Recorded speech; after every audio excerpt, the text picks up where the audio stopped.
Inde, Mozambique, Portugal, France et Italie. Voici l'itinéraire de Ganda, le rhinocéros de combat.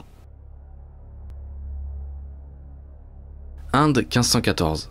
Lors de négociations commerciales pour établir un nouveau comptoir, le représentant portugais en Inde se vit offrir un rhinocéros par le sultan local. Il décida de l'envoyer au roi du Portugal, Dom Manuel Ier. L'animal allait ainsi compléter la collection d'animaux exotiques du roi. À l'époque, les ménageries étaient chose commune. Les puissants collectionnaient les animaux exotiques comme on collectionne des cartes Pokémon aujourd'hui. Après 120 jours de voyage et diverses escales, le rhinocéros arriva à Lisbonne. Son arrivée attisa la curiosité de tout le monde. Il n'y en avait pas eu en Europe depuis l'Empire romain, soit il y a plus de 1000 ans. D'ailleurs, d'après les Romains, le rhinocéros était l'ennemi juré de l'éléphant. Le roi, curieux, décida donc de vérifier cela. Le 3 juin 1515, il organisa un combat entre les deux pachydermes. La rencontre eut lieu aux alentours de l'actuelle place du commerce. L'arène et les rues adjacentes étaient pleines de monde. Tout Lisbonne était venu assister au face-à-face. Le combat commence. L'éléphant fait face au rhino. Mais stressé et effrayé par les cris de la foule, il prend la fuite.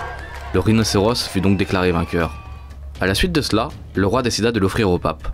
Il lui avait déjà offert un éléphant, mais pour maintenir de bonnes relations, surtout dans le contexte de découverte maritime, il lui envoyait toujours plus de cadeaux. Sur le chemin de Rome, le rhino fit escale sur l'île d'If, à Marseille. En effet, le roi de France François Ier voulait lui aussi voir l'animal.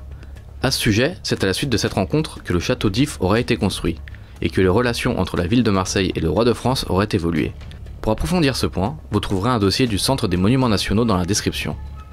Le rhinocéros reprit le bateau et continua son voyage, mais il fit naufrage près des côtes italiennes et se noya.